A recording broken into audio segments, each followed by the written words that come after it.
First and foremost, I want to thank God just for the day, for myself being alive, family, and all those things.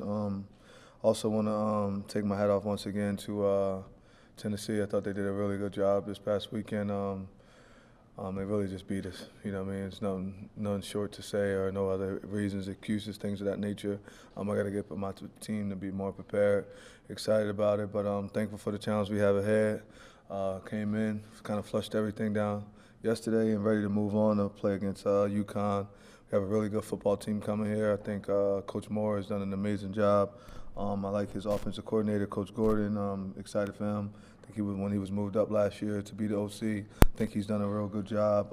Matt Brock, really good coach, especially when he was at Mississippi State. Did a good job coming a coordinator, then coming here, and then special teams coordinator Doug did a real good job. I think they have a good receiving core, good running backs, good defense. I think they do a lot of exotic things on the defensive side of the ball. So they're a real good team, and special teams, they play extremely hard. So we're excited, thankful.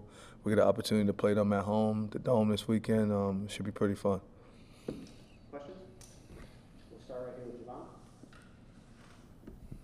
Fran, what was it that you saw from Antoine Delorier that allowed him to start Saturday's game as a true freshman? He just worked hard. He was injured, just came back and just keep working. So he's constantly trying to work in and constantly learning the game. He's a student of the football game. I like the way he prepares. When you look back at it on film, what was it about him that stood out in Saturday's game? It's just a lot of different things when I film. Honestly, I moved on. I'm ready for the next game. So like that film sucks when you look at it. You know what I mean? It was bad. Some good things that was on there, but for the most part, we lost. So film. You've got like a few freshmen playing important roles on this team. How have they handled that throughout camp and through the first game week, and why so much confidence in those young guys? They're just talented, so you just got to keep giving opportunities. I think a lot of times you say they're not ready yet, and then you try to wait till the following year, and then it's still their first time, right? So people say people aren't ready. You just got to give everybody opportunities. I was given the opportunity, so I want to make sure that I'm able to do the same. Go right in front to Chris, and then after that, Chris, you can just pass the microphone right behind you to Samantha. Fran, we saw Jamie Tremble on defense on Saturday. What went into the decision to sort of play him on that side? He started Sam linebacker for us. It's been in my mindset for a while. I just thought he was a good football player. He's super talented. Wanted to make sure he got on the field. A couple different drills and things that we've done showed me that he can do it, and he has the mental capacity to be able to handle learning both sides of the playbook. So you'll see a couple other dudes going on both sides of the ball this week also. You still view him as a two-way player versus defense for this year? I mean, he caught a pass Saturday. So, and that was on offense, and then he made a tackle on defense. So more so a two-way player.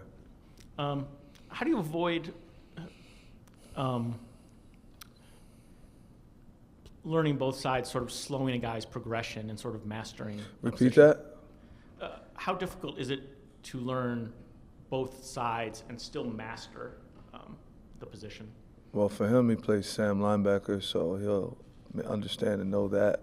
There's not a lot of calls when you go to reg. And then on the offensive side of the ball, he's been in the system for 2 years now. Chris, you can just pass it right behind you to Samantha. What stuck out to you about Yassine Willis's Week 1 performance? I'm just kind of moved on to UConn. I thought he did good though. He did a pretty good job. He's a tough kid.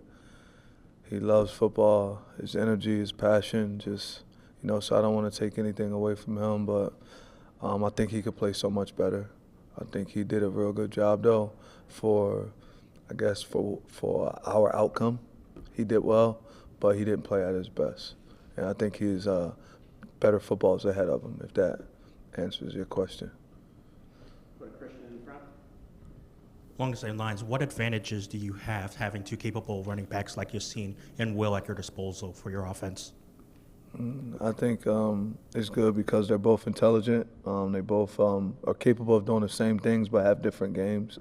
And then we got other guys that can play running back also. So I think we got 4 running backs that are ready to play right now and 2 that are in the mix. They're working and they're getting better and better.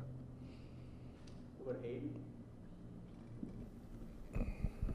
Hey, Coach, there was a moment that was shown on the TV broadcast of Deuce kind of comforting Demetrius after one of those tough plays for him. Just how have you seen Deuce become kind of a mentor figure to Demetrius and just a leader in that secondary room this year? I think Deuce is the most organized and probably most well-prepared player on the defensive side of the ball. He's literally did a 180 from just his preparation to trying to be good and trying to do the right thing and leading, and he's taking on all those roles, and he appreciates those roles, right? He's a completely different young man than he was last year and even before he left here to go. So he's constantly growing, and it's a good thing to be able to see him do that. But over the last 6 months, I've seen a huge transformation over Deuce, right, of just the way he responds to stuff, the things that he's doing. And my hat goes off to his mom and his dad for just sticking with him and making him stay focused and telling him to stay focused. But he's done an amazing job. I'm really proud of Deuce. I love Deuce, and I'm happy for him. Were those conversations that you had with him, or was that just kind of a natural thing for him stepping up into that role this offseason? I think it was a mixture of all. I can't say it's me because he has good parents. He went through a tough loss in his family that hit him pretty hard. So I think that also played a part in it.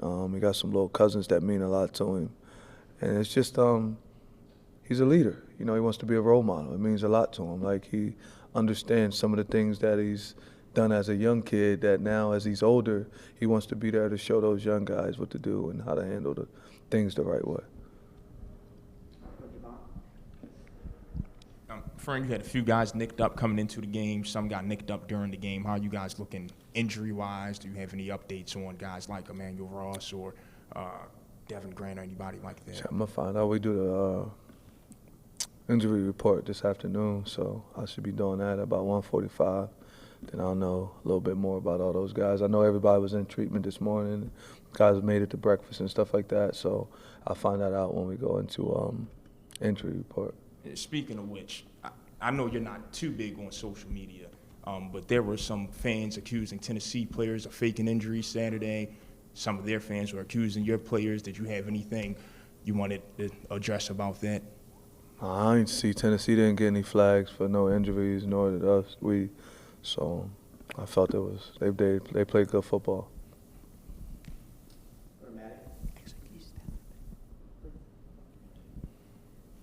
Coach Derek McDonald, after the game, talked about tackling and how that was still a point of work for them this week. How do you think, you guys are kind of tackling that literally and figuratively to make sure that? I'll get it fixed. Yeah, we'll get it fixed this weekend. This week, not this weekend. We got to get it fixed today, though. So that started last week on Wednesday, so we'll get it fixed. Is there anything specific that you guys can implement in practice this week that will hopefully help that against UConn? I mean, everybody can say the normal tackling drills, things of that nature, but at some point in time, you got to take your face mask and put it on his face mask and be willing to go hit, right? It comes down to mano a mano, right? So just contact. It's a contact sport. If you don't want to hit, right, you got to go hit. We thought in practice, so I'm just not aware of why we diving at legs and all that little. We just didn't play the right brand of football, and I messed that up. So that's on me. Fran, Steve isn't too used to losing. I believe it was only his second loss as a starter in his career, this past weekend. In just the past couple of days, how do you feel like you've seen him respond to, a newer feeling to him, responding from a loss? And how do you feel like he's taken control, of the team, even, since that loss? He's a tough man. We talked yesterday. We had a good conversation. You're not used to losing me either, right? It's my 5th loss in 3 years. So, but I lost 1 game at Georgia. So, but I don't like losing. I don't want him to become accustomed to losing. He's not a loser. He's a good kid. He comes from a winning high school program. He came from a good program last year that won a lot. And I expect to keep him on that same track, right? Winning is contagious. So I want to make sure that we get that back going. Hi, Coach. You said that in practice you've seen guys hit. For some players, though, is there a different mindset in terms of tackling or hitting in practice versus a game? It shouldn't be. That's the issue right there. It shouldn't be. A hit's a hit.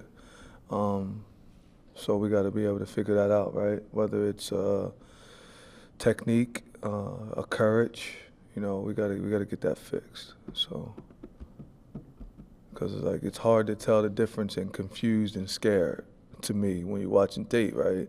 Does he not know what to do, or is he scared, right? So we got to figure that out fast. Sometimes they say you can look into the eyes of someone and see that. Is that something that, you know, as a coach, maybe you can see that in a player, that, okay, you look different in practice as opposed to, like, you look different during the game?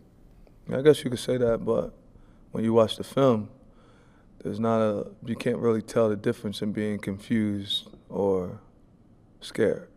So we got to make sure that they do their job so they can take practice into the game, right? Because you fall back on your training. So I don't think everyone didn't fall back on that training. Maybe the moment was too big, right? I'm not sure what that was, but we got to get it fixed, right? I mean, I keep talking and we can't keep talking about it. We just got to fix it, right? So we just got to get it fixed. Mark, you just hand it right over to Chris, then Brent. Fran, sorry to go back to Jamie quickly. When did you sort of start experimenting with him at linebacker? Man, we just talked about that. You said it was a while ago. Yeah, was it a spring or start of training camp? Or? Low training camp. Was there anything in particular that sort of prompted it for you? He ran at 22 miles per hour on the GPS. He could jump 39 inches with his vertical. He ran a 4.5 on a laser. So I just figured I need that freak athlete on the football field. Thank you. Fran, I was wondering about Tyshawn Russell and just what he did to impress you to get in that wide receiver rotation here early in the season. I think he's a good football player with a lot more to come from him, right? He got to get a little bit more focus because he's capable of, I think the kid's capable of having 100+ yards every game, right? But he has to understand that, and he has to prepare and train like that, not just at practice. You know, for me, guys, this is a off-the-field thing too, right? It's everything. Not saying Tyshawn, but this is how you go to class, like how you handle this. Like, it's a direct correlation of life and football. Kind of starts to work together when you start to get to this level and get a little bit higher. The guys that are truly focused, they seem to do pretty well on the field, right? The guys that aren't, so Tyshawn Russell's he's going to do well on the field because he does well off the field, right? But he's a good player. I think that as he continues to get comfortable, the offense will become even easier to him, right? Because he can play all over. Brent, you just hand it over your right shoulder to Samantha there, and then we'll go to Aiden right after that. I remember you saying previously that you hate losing more than you love winning. Who instilled that in you, and why do you think that is? I don't know. I just hate losing. Like, I'm so mad right now. Like, you have no idea. I hate losing. It's not a good feeling. You prepare for something so long and then you lose. It's something I want to say that I can't really say. I'd rather something else than losing, but I can't stand losing. Like, it sucks. It's like, because it sticks with you forever, right? Losing hurts, right? Losing really, really hurts. Sometimes you can get over, for me, because I'm super competitive, there could be people that, I ain't even gonna say that would be too messed up, but I hate losing. Go down to Aiden right there, Sam. You can hand him the microphone. And we'll take two more after that if anybody's got it. We'll finish right in front with Javon and Christian. Yeah, Coach, in the box score, the offensive line kind of had a tough day. Like, is there things that they can improve schematically, or is it kind of a physicality? Like, what did you see on film? I thought they did well towards the end after they got comfortable, but it was like we made two of them was like dumb. Like, what you doing? Mm-hmm. Like, that is, some guys trying to be extra aggressive instead of just doing your job, right? So two of them was dumb. One of them was I was thinking. So, but I thought they did better. I think we're going to be able to run the ball. I think those guys are good, right? They can be able to run the ball. We can do some stuff with these guys as we keep getting things going. I'm excited about them, and I'm excited about Byron Washington. You know, he's dropped some more weight. So Byron should be getting ready to get in the mix, right? And Byron and Josh Miller, Quell. So we got some other guys that should be in. There should be 3 more guys that should be in there playing with those guys. So we just got to keep pushing them. Like, we'll really be where we need to be when Byron Washington is at his weight and he's locked in and able to move and go, because he's done a real good job of just losing weight and transforming his body to become different. So we're excited about that. Yeah,